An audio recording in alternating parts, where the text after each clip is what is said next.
स्वागत है हमारे स्टार क्लासेस यूट्यूब पे। जो हमारे चैनल की तरफ से जो क्लास 10th की क्रैश कोर्स जो व्यवस्था की गई है, उसमें से आज हमारा मैथ का जो क्रैश कोर्स होगा वो स्टार्ट होगा, जिसमें से हम फर्स्ट लेक्चर देखेंगे। जो जो सबसे ज़्यादा पूछे जाने वाला सवाल होता है हर एक साल, जो चैप्टर से हर एक ना दो क्वेश्चन पूछा जाता है, वो है समांतर श्रेणी। इंग्लिश में कहते हैं इसको अरिथमेटिक प्रोग्रेशन। इससे जो है हर एक साल एक या दो क्वेश्चन फिक्स रहता है, हर बार पूछता है, जिसमें से ये सारा क्वेश्चन है और क्वेश्चन हो सकता है। सबसे पहले हम इस चैप्टर में हम पहले फार्मूला के जानेंगे, फार्मूला क्या है नहीं है। जब तक फार्मूला याद नहीं होगा तब तक हम क्वेश्चन को नहीं बना सकते हैं। अगर फार्मूला आपको याद है तो 50% आपका काम फार्मूला ही कर देता है, बाकी बाद 10% काम हमारा जो क्वेश्चन जो डेटा गिवन है वो क्वेश्चन जैसे हम कॉपी में नोट डाउन करते हैं वो 10% को सॉल्व कर देता है। अब बाकी बात जो बचता है उससे हम अपना दिमाग लगा के क्वेश्चन को सॉल्व करते हैं। तो सबसे पहले हम इसमें फार्मूला को देखते हैं।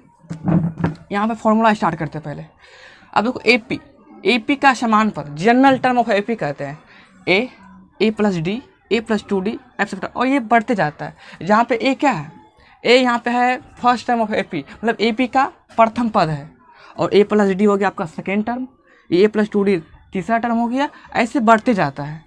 अब यहाँ पे जो डी आया है स्मॉल डी, वो डी क्या है, यहाँ पर डी जो है वो सार्व अंतर, इसमें क्या कहते हैं, कॉमन डिफरेंस कहते हैं। और ये कॉमन डिफरेंस कैसे निकालते हैं, दो टर्म का अंतर निकालते हैं। जैसे यहाँ पे a2 माइनस a1 दिए ना, ये सार्व अंतर हो गया आपका, मतलब a2 क्या हो गया, सेकेंड टर्म हो गया, और a1 क्या हो गया, फर्स्ट टर्म हो गया। तो यहाँ पे a2 a1 second term first term हो सकता है, यहाँ पे अलग टर्म भी हो सकता है, जैसे तीसरा term minus second term, fourth term minus third term, ये भी हो सकता है। मतलब ये आपका हो गया सार्व अंतर, ये हो गया आपका प्रथम पद।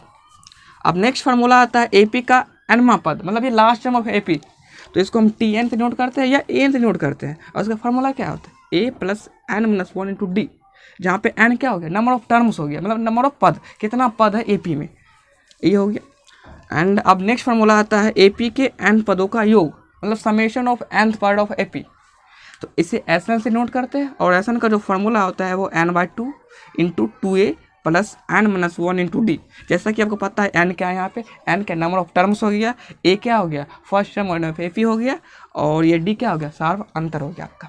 ये सारा फार्मूला है। अगर इतना फार्मूला आपको याद है तो एक भी क्वेश्चन आपको एग्जाम में नहीं छूटने वाला है। तो हम सबसे पहले पहला क्वेश्चन क्यों लौटते हैं, ये पहला क्वेश्चन ये। अब इसमें क्या कह रहा है, एपी इतना इतना के प्रथम पद और सार्व अंतर ज्ञात करे। मतलब हमको एपी दिया गया है, एपी का सीरीज दिया गया, इसमें हमको फर्स्ट टर्म और हमको सार्व अंतर पूछ रहा है, मतलब एपी है क्या।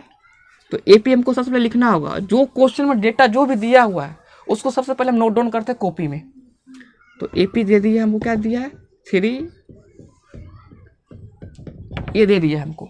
अब हम इमेजिन करते हैं, इसका फॉर्मूला अप्लाई हैं। जनरल टर्म क्या होता है एपी का, तो जनरल टर्म देखिए ये होता है A plus D A plus 2d, ये फॉर्मूला जनरल टर्म हो गया, मतलब ये प्रथम पद, सेकेंड टर्म, ये थर्ड टर्म हो गया ना। तो यहाँ से हम क्या लिख सकते हैं, तो फर्स्ट टर्म ये हो गया ना, तो यहाँ पे a का मान क्या हो गया आपका, तीसरा हो गया, 3 हो गया ना। अगर हम सेकेंड टर्म की बात किया जाए, मतलब अगर a1 मानते हैं फर्स्ट टर्म, कितना हो गया 3 हो गया। अगर हम सेकेंड टर्म क्या मानते हैं a2, तो a2 कितना हो गया 13 हो गया। अगर हम बात किया जाए थर्ड टर्म, तो a3 लिखेंगे, इसको कितना हो गया 23, और ये बढ़ते जाएगा। इसमें हमको सिर्फ क्या पूछ रहा है, प्रथम पद और सार्व अंतर। तो प्रथम पद कितना निकल गया मेरा 3 निकल गया। अब क्या निकालना है हमको, इसका सार्व अंतर, कॉमन डिफरेंस निकालना है। तो सार्व अंतर को हम क्या लिखते हैं, सार्व अंतर डी।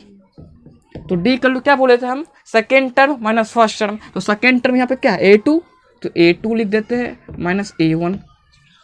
अब a2 कितना है 13 है, तो यहाँ पे हम 13 दे देते हैं, और ये a1 कितना है 3 है, तो यहाँ पे हम 3 दे देते हैं। तो कितना बच गया आपका, मतलब ये हो गया आपका 10। तो हम निकाल दिए हैं प्रथम पद और सार्व अंतर 10। तो यहाँ पर लिख सकते हैं नाउ प्रथम पद equal to 3 and common difference यानी कि सार्व अंतर कितना हो गया 10। ये हो गया आपका आंसर, समझिए ना। अब नेक्स्ट क्वेश्चन क्या कर रहा है, अब उसका आगे बढ़ते हैं। अब कह रहा है यदि किसी एपी का 8वां पद 17 है एवं 14वां पद 29 है, तो उस एपी का प्रथम पद और सार्व अंतर ज्ञात कीजिए। तो जो भी डेटा इस क्वेश्चन में हमको दिया गया है, सबसे पहले हम उसको नोट डाउन करते हैं अपनी कॉपी पे।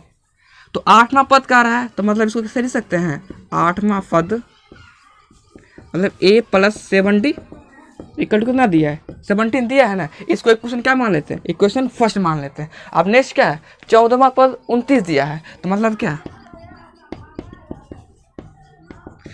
a + 13d इक्वल टू कितना आ गया आपका 29।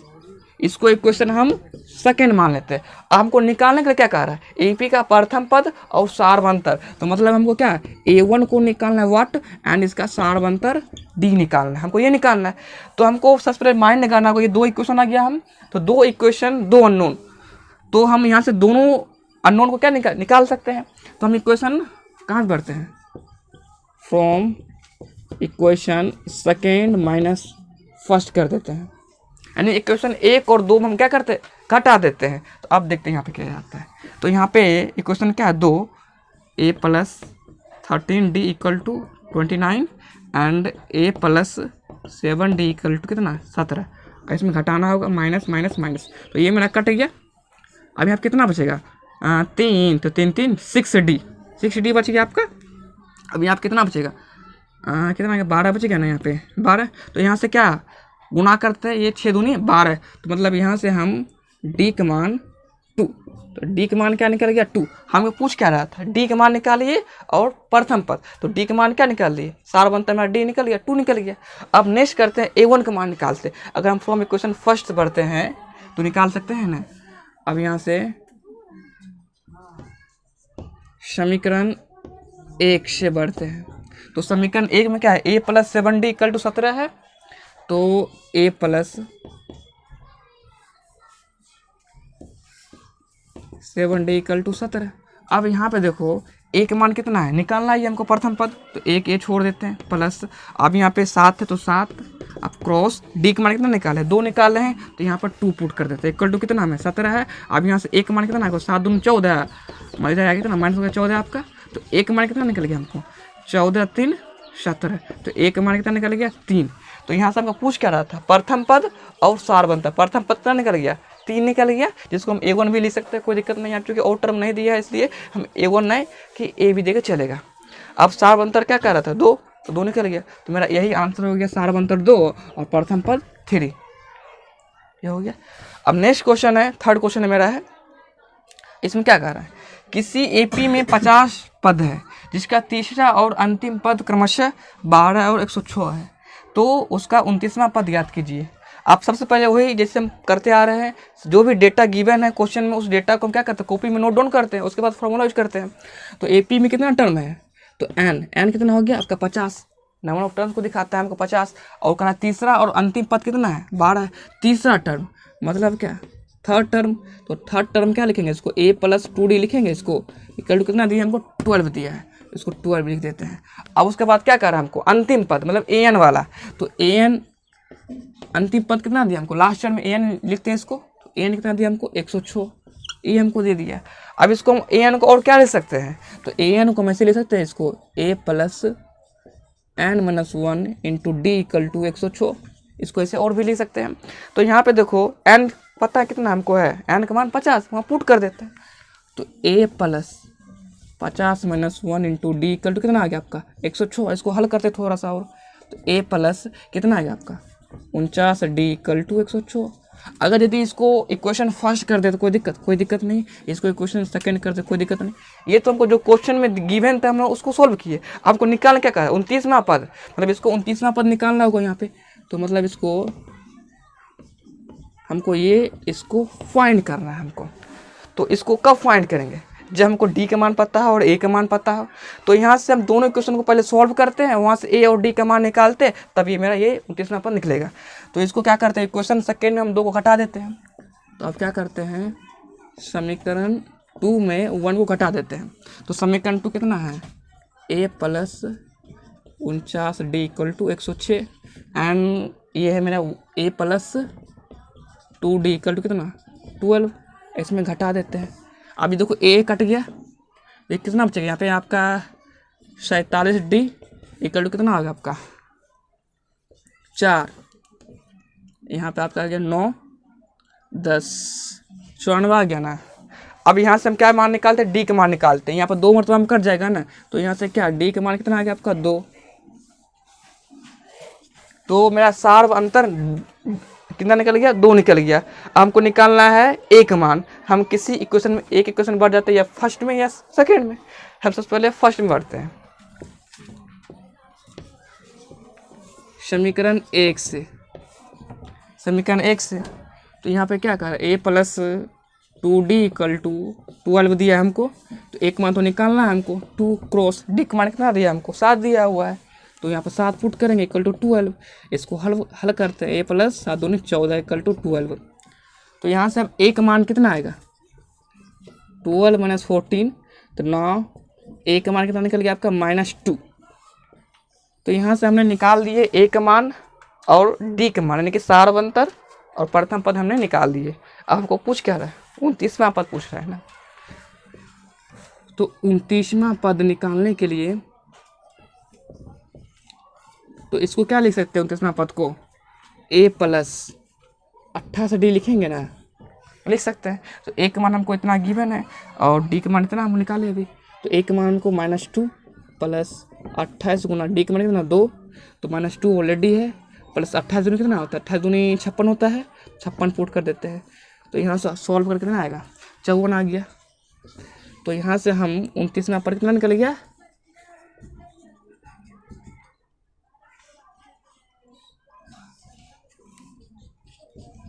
यही मेरा आंसर हो गया।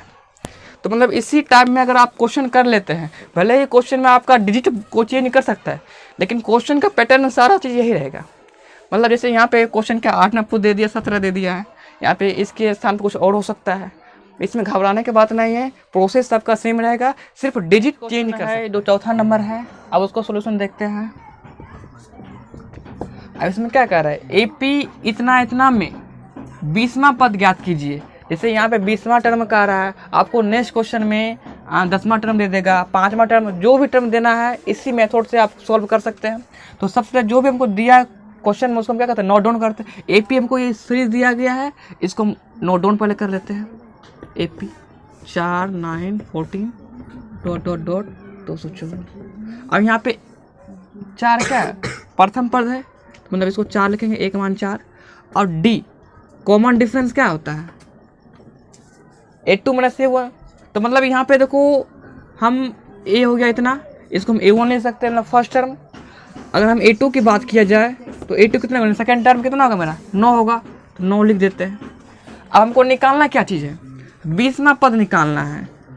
तो इसको 20वां पद क्या होता है निकालना है, व्हाट। इतना चीज़ हमको हर हाल में हर एक क्वेश्चन करना है। जो क्वेश्चन में गिवन है उसको नोट डाउन करते हैं, और जो चीज़ हमको फाइंड करना है उसको भी नोट डाउन करते हैं, और उसके बाद जो प्रोसेस होता है वो हम आगे बढ़ते हैं। तो यहाँ पे हमको 20वां पद निकालना है। तो 20वां पद निकालने के लिए हमको कॉमन डिफरेंस चाहिए। तो सबसे पहले हम क्या निकालते हैं, कॉमन डिफरेंस निकालते हैं। तो मतलब क्या, यहाँ से हम डी के मान निकालते हैं। तो डी के मान फॉर्मूला क्या होता है, second term minus first term. तो यहाँ से हम क्या निकाल देंगे, A2 माइनस A1।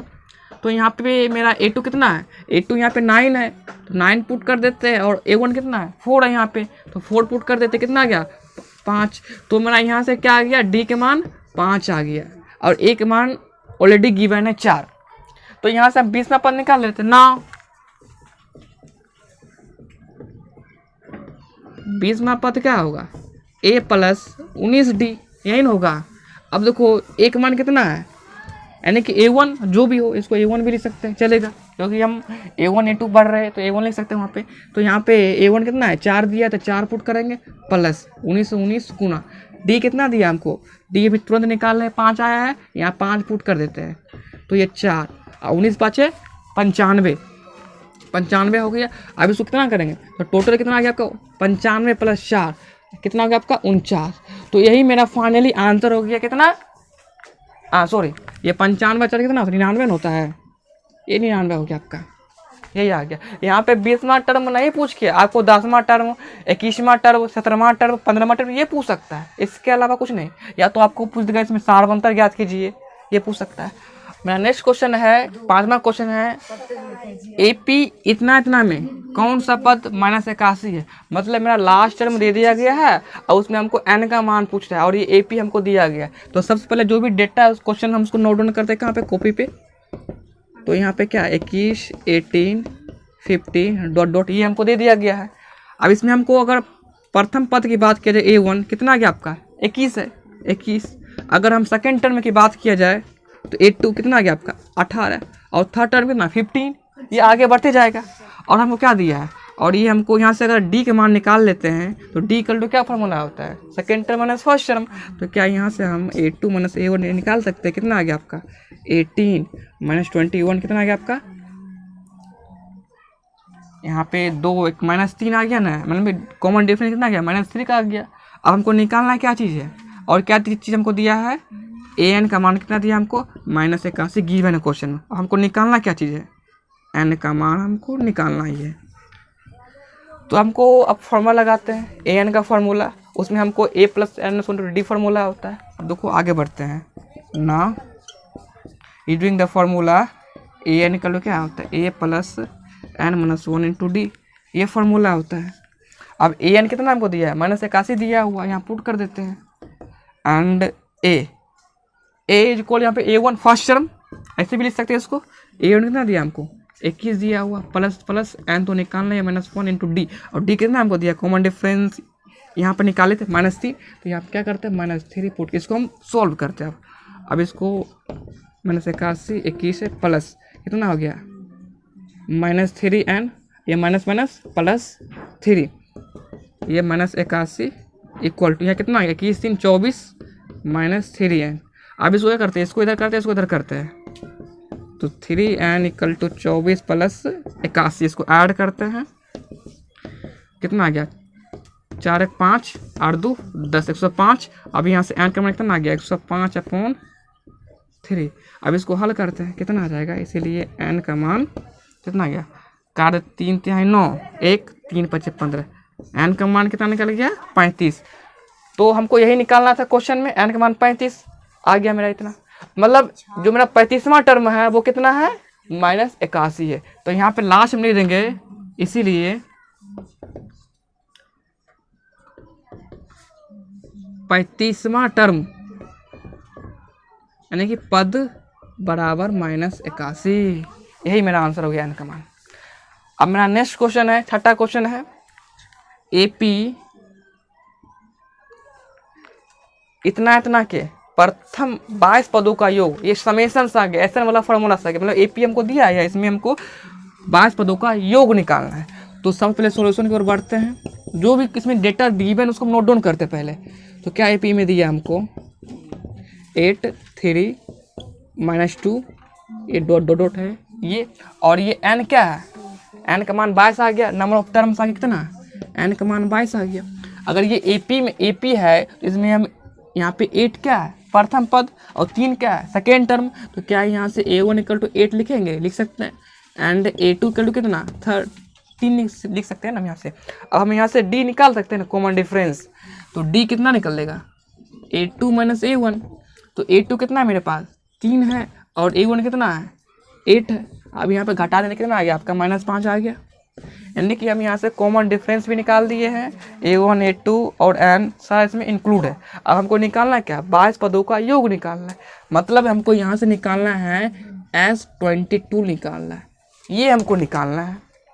तो फार्मूला हम पहले फार्मूला को लिखते हैं, उसके बाद हम ये निकालते हैं। तो Sn का फार्मूला क्या होता है n/2 × 2a + n - 1 × d, ये फार्मूला होता है Sn निकालने के, कि सम ऑफ टर्म्स निकालने का। अब यहाँ पे चूंकि 22 दिया है, n का मान 22 ऑलरेडी क्वेश्चन में वो गिवन है, तो यहाँ से क्या निकाल सकते हैं 22, n तो 22 है तो 22/2, अब 2 है तो 2 क्रॉस a, मतलब A1 फर्स्ट टर्म, इसको फर्स्ट टर्म में कर सकते हैं। A1 कितना हमको दिया हुआ 8, तो 8 यहाँ पर कर सकते हैं, प्लस n कितना भी निकाले हैं 22 है मेरे पास, तो 22 - 1 और d, तो d मेरा कॉमन डिफरेंस कितना निकलेगा -5, तो यहाँ पे हम -5 पुट कर देते हैं। अब इसको सॉल्व करते हैं, ये कितना हो गया 11 होगा ना, 11 हो गया आपका, 8 दूनी 16 प्लस कितना आएगा आपका 21 होगा, गुना -5। अब इसको सॉल्व करते हैं। 11, ये आपका 16, ये प्लस माइनस माइनस 5 कम 5, 5 दूनी 10, 105 आ गया आपका। अब इसको हल करते हैं, कितना बचेगा आपका 15 यानी कि 9, यहाँ पे आपका हो गया 8 बचेगा 89, 9 10, हाँ तो 89 हो गया। अब इसको हम गुना कर देते हैं, तो गुना करने के बाद जो भी मेरा आंसर होगा वही मेरा क्या निकल जाएगा, S 22 पदों का योग निकल जाएगा। गुना करने के बाद इसको रफ कर सकते हैं थोड़ा सा यहाँ पे, तो कितना आ गया आपका 999, तो 9 तो 979, तो यहाँ पे आपका 979 आ गया। क्या चीज़, S22, मतलब 22वां पद क्या आ गया मेरे, ये 22 पदों का योग कितना निकल गया 979, यही मेरा आंसर हो गया। आप देखिए इसमें AP में इतना ही क्वेश्चन आप पढ़ लीजिए, इससे एक्स्ट्रा आपको नहीं पूछ सकता है। भले ही आपका डिजिट क्या है चेंज हो सकता है, अब इसको सिर्फ हम सब्जेक्टिव व्यू से नहीं पढ़ना है, आपको यहाँ से ऑब्जेक्टिव भी पूछ सकता है। जैसे कि यही क्वेश्चन दे देगा आपको, यही क्वेश्चन दे देगा, इसमें क्या देगा, इसमें प्रथम पद बताइए कौन होगा, या ऐसे बता देगा आपको सारवंतर क्या होगा, चौथा पद इसमें क्या होगा, पाँचवा पद क्या होगा। ऑब्जेक्टिव व्यू से भी आपको पढ़ना है, ना कि सिर्फ सब्जेक्टिव व्यू से। अगर आपको फॉर्मूला भी साथ ही साथ याद है तो फार्मूला तो आपको सब्जेक्टिव बनाने में काम तो आएगा ही, इसके साथ साथ जो भी ऑब्जेक्टिव का फार्मूला क्वेश्चन होता है उसको बहुत ही क्या कहते हैं, मोस्ट यूजफुल फार्मूला यहाँ पे जो है ऑब्जेक्टिव बनाने में। तो बस, और एक साथ इसमें और है, जो NCERT का बुक जो है ना, बच्चा क्या करता है, जो NCERT का जो भी क्वेश्चन होता है चैप्टर वाइज उसको सॉल्व करता है। जो एग्जाम्पल में क्वेश्चन दिया जाता है उसको इग्नोर कर देता है, कहता है इसमें है ही नहीं, हमको सिर्फ चैप्टर वाइज पढ़ना है। नहीं, ऐसा नहीं करना है हमको। जो मेरा बोर्ड है वो क्वेश्चन कहाँ से लाता है, NCERT से लाता है ना, मतलब जो भी एग्जाम्पल वाला क्वेश्चन है वही उठा कर दे देता है। जिससे हम बात करते हैं यही क्वेश्चन की बात करते हैं। ये क्वेश्चन चैप्टर में नहीं दिया गया है, एग्जाम्पल में दिया गया है, तो मतलब हमको एग्जाम्पल को भी क्वेश्चन को देखना होगा। अगर आप चाहते हैं हमको 100 आवे तो आपको साथ साथ उसको एग्जाम्पल को भी देखना होगा, सिर्फ चैप्टर देखने से नहीं होगा। बस इतना ही है, आप इसको प्रिपेयर करें, अच्छी ढंग से प्रिपेयर करें, ऐसे कोई दो राय नहीं है। बेशक इसी टाइप में क्वेश्चन आएगा, इजी क्वेश्चन रहेगा आपको बनाने में, सिर्फ मैथड पता होना चाहिए कि ढंग से हमको बनाना है, इससे एक भी नंबर आपको काटने वाला नहीं है। Thank you.